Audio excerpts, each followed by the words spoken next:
ಇದನ್ನ ರಾಜಕೀಯವಾಗಿ ಬಳಸ್ಕೊಳ್ತಿದ್ದಾರೆ. ಉತ್ತರ ಕರ್ನಾಟಕ ಒಂದು ನಯಾ ಪೈಸೆ ಬಿಡುಗಡೆ ಮಾಡಿಲ್ಲ. 7 ತಿಂಗಳಲ್ಲಿ ಎಷ್ಟು ಬಿಡುಗಡೆ ಮಾಡಿದೆ? ಅವ್ರಿಗೆ ತಾಕತ್ತಿದ್ರೆ ಹೇಳ್ರಿ, ಎಷ್ಟು ಹಣ 7 ತಿಂಗಳಲ್ಲಿ ಹೊಸ ಕೆಲಸ ಏನು ಮಾಡಿದ್ರೆ ಹೇಳಿ. ಬರಗಾಲಕ್ಕೆ ಎಷ್ಟು ದುಡ್ಡು ಕೊಟ್ಟಿದ್ರೆ ಹೇಳ್ರಿ. ಕೇಂದ್ರ ಸರ್ಕಾರದ ಮೇಲೆ ತೋರಿಸ್ತಿರಲ್ಲ.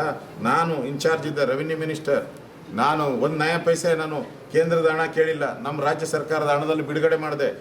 ಡಬಲ್ ಕೊಟ್ಟಿದ್ದೀನಿ. NDRF ರೂಲ್ಸ್ ಪ್ರಕಾರ ಏನಿದೆಯೋ 13,000 ಕೊಡಬೇಕಾಯ್ತಾಗ ನಾನು 26,000 ಕೊಟ್ಟಿದ್ದೀನಿ.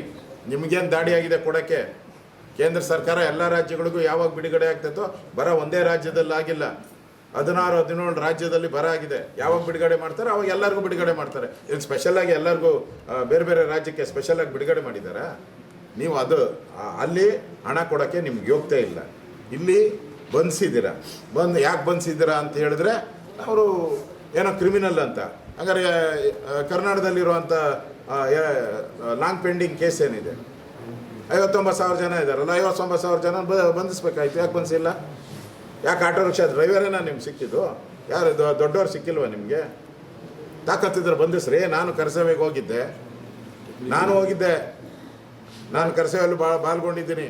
ಹಿಂದೆ ಹುಬ್ಳಿ ಮೈದಾನ ಗಲಾಟೆ ನಡೀತಲ್ಲ, ಕಿತ್ತೂರು ರಾಣಿ ಚೆನ್ನಮ್ಮ, ಅದರಲ್ಲಿ 30 ವರ್ಷದ ಹಿಂದೆ ಬಂದಿದ್ದೆ ನಾನು. 30-35 ವರ್ಷದ ಹಿಂದೆ ನನ್ನ ಮೇಲೆ ಕೇಸ್ ಇದೆ, ಹಾಕಿದ್ದಾರೆ. ಏನಾಗಿದೆಯೋ ಗೊತ್ತಿಲ್ಲ ನನಗೆ. ಬಂಧಿಸಿ. ಈ ಲೋಕಸಭೆ ಹತ್ರ ಬಂತು, ಎಲೆಕ್ಷನ್ ಗಿಮಿಕ್ ಮಾಡ್ತಾರೆ ಬಿಜೆಪಿ ಅಂತ ಹೇಳ್ತಾರೆ. ಲೋಕಸಭೆ ಸೋಲ್ತೀನಿ ಭಯದಿಂದ. ಒಂಥರ ಹುಚ್ಚು ಕಾಂಗ್ರೆಸ್ ಅವರು ಹುಚ್ಚಿಡಿದ ರೀತಿಯಾಗಿ ಅಲಿತಾ ಇದ್ದಾರೆ. ಎಲ್ಲ ಸರ್ವೆನಲ್ಲೂ ನಿಮ್ಮೆಲ್ಲ ಮಾಧ್ಯಮದಲ್ಲೂ ಸರ್ವೆ ಆಗ್ತಾನೆ ಇದ್ದೀರಾ. ಈಗ 4-5 ಸರ್ವೆ ಬಂದಿದೆ. ಆಲ್ ಇಂಡಿಯಾ ಸರ್ವೆ ಬಂದಿದೆ, ಸ್ಟೇಟ್ ಸರ್ವೆ ಬಂದಿದೆ. ಎಲ್ಲದರಲ್ಲಿ ಏನು ತೋರಿಸ್ತಾ ಇದ್ದೀರಾ? BJP 21, 23, 24 ಸ್ಥಾನ ತೋರಿಸ್ತಾ ಇದ್ದಾರೆ. ಕಾಂಗ್ರೆಸ್ ಅವರು ಒಂಥರ ಹುಚ್ಚಿಡಿದು ಬಿಟ್ಟಿದೆ. ಸೋಲ್ತೀರಿ ಅಂತ ಭಯದಿಂದ ಯಾರನ್ನಾದರೂ ಒಂದು ಸಮುದಾಯನ ಜೊತೆಗೆ ತಗೊಬೇಕು ಅಂಥೇಳಿ ಮುಸ್ಲಿಮರನ್ನು ಓಲೈಕೆ ಮಾಡಿ ಹಿಂದೂ ಮುಸ್ಲಿಮರ ಬಗ್ಗೆ ಬೆಂಕಿ ಹಂಚುವಂಥ ಕೆಲಸವನ್ನು ಕಾಂಗ್ರೆಸ್ ಅವರು ಮಾಡ್ತಾ ಇದ್ದಾರೆ. ಇಶ್ಯೂಗಳೆಲ್ಲ ಇದನ್ನು ರಾಜಕೀಯವಾಗಿ ಬಳಸ್ಕೊಳ್ತಿದ್ದಾರೆ ಅಂತ. 7 ತಿಂಗಳು ಇಶ್ಯೂ ಇಲ್ಲ ಅಂತಂದರೆ 7 ತಿಂಗಳು ಸರ್ಕಾರ ಸತ್ತೋಗಿದೆ ಅಂತ ಅರ್ಥ. ಬದುಕಿದ್ರೆ ಇಶ್ಯೂ ಇರಬೇಕಲ್ಲಪ್ಪ. ಈಗ ನಡೆದಾಡೋ ಮನುಷ್ಯ ಎಡುತ್ತಾನೆ, ಎಲೆಕ್ಟ್ರಿಕ್ ಕಂಬ ಎಡುವಲ್ಲ. ಸರ್ಕಾರ ಸತ್ತೋಗಿದೆ, ಅದಕ್ಕೆ ಇಶ್ಯೂ ಇಲ್ಲ ಅಂತ ಅವ್ರು ಹೇಳ್ತಾ ಇದ್ದಾರೆ. ಇಶ್ಯೂ ಬೇಕಾದಷ್ಟು ಇದೆಯಲ್ಲ. 550 ಜನ ರೈತರ ಆತ್ಮಹತ್ಯೆ ಮಾಡ್ಕೊಂಡಿದ್ದಾರೆ. ಬರಗಾಲ ಬಂದಿದೆ, ಕಾವೇರಿಯಲ್ಲಿ ನೀರು ದಿನ ಹರಿದು ಹೋಗ್ತಾನೆ ಇದೆ, ಏನೂ ಮಾಡ್ತಾ ಇಲ್ಲ. ಕಾಂಗ್ರೆಸ್ಸಿನ ಶಾಸಕರು ಪಾಟೀಲ್ ಗುಲ್ಬರ್ಗ ಏನು ಹೇಳಿದ್ದಾರೆ? 7 ತಿಂಗಳಲ್ಲಿ ಒಂದು ಕಲ್ಲು ಹಾಕಿಲ್ಲ ಅಂತ. ಹಾಕಿದ್ದಾರೆ ಕಲ್ಲು. ಕರ್ನಾಟಕದ 7 ಕೋಟಿ ಕನ್ನಡಿಗರ ಮೇಲೆ ತಲೆ ಮೇಲೆ ಕಲ್ಲು ಹಾಕಿದ್ದಾರೆ ಕಾಂಗ್ರೆಸ್. ಸರ್, ಇವತ್ತಿನ ಪ್ರತಿಭಟನೆಗೆ ಸಂಬಂಧಪಟ್ಟ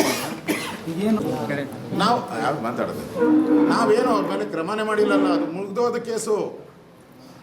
ಆ ಕೇಸ್ ಮುಗಿದೋಗಿದ್ದು, ಅದಕ್ಕೇನು ಬೆಲೆನೂ ಇಲ್ಲ, ಏನೂ ಅರ್ಥನೇ ಇಲ್ಲ. ಕೋರ್ಟಲ್ಲಿ 5 ಜನ ಅಕ್ವಿಟ್ ಆಗಿದ್ದಾರೆ. ಇದೇ ಕೇಸಲ್ಲಿ 5 ಜನ ಅಕ್ವಿಟ್ ಆಗಿದ್ದಾರೆ, 3 ಜನ ಸತ್ತೋಗಿದ್ದಾರೆ. ಮುಗಿದೋದಂಥ ಕೇಸು. ಅದಕ್ಕೇನು ಇದು ಇಲ್ಲ. ಇದ್ದಿದ್ರೆ ಆಯ್ತಪ್ಪ. ಇವಾಗ ಓಕೆ, ಒಂದೇ ನಿಮಿಷ ಹೇಳ್ಬಿಟ್ಟು ಜಾಗಣ. ಅವ್ರೇನಂತ ಕೇಳ್ತಾರೆ. ಸಿದ್ದರಾಮಯ್ಯ 2014ರಿಂದ ಯಾರಿದ್ದದ್ದು? ಸಿದ್ದರಾಮಯ್ಯ ಇದ್ದಿದ್ದು ಅಲ್ವಾ? ತಗೊಬೇಕಾಯ್ತು.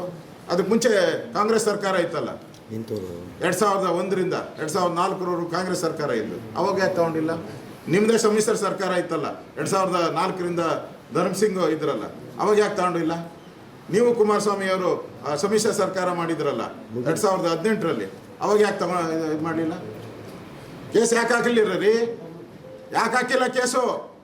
ಅಯೋಧ್ಯೆ ಉದ್ಘಾಟನೆ ಬಂದಾಗೆ ಹಾಕಿದ್ದೀರಾ ಅಂತ ಹೇಳಿದ್ರೆ ನಿಮ್ಮದು ದೌರ್ಜನ್ಯ ಮಾಡೋವಂಥದ್ದು, ರಾಜಕೀಯವಾಗಿ ಬಗ್ಗು ಬಡಿಯುವಂಥದ್ದು, ದ್ವೇಷದ ರಾಜಕಾರಣ, ಮೋಸದ ರಾಜಕಾರಣ. ಈ ಮೋಸದ ರಾಜಕಾರಣದ ವಿರುದ್ಧನೇ ಹೋರಾಟವನ್ನು ನಾವು ಮಾಡ್ತಾ ಇದ್ದೀವಿ. ಈ ವಿಡಿಯೋ ನಿಮಗೆ ಇಷ್ಟವಾದಲ್ಲಿ ಲೈಕ್ ಮಾಡಿ, ಶೇರ್ ಮಾಡಿ, ಸಬ್ಸ್ಕ್ರೈಬ್ ಮಾಡಿ.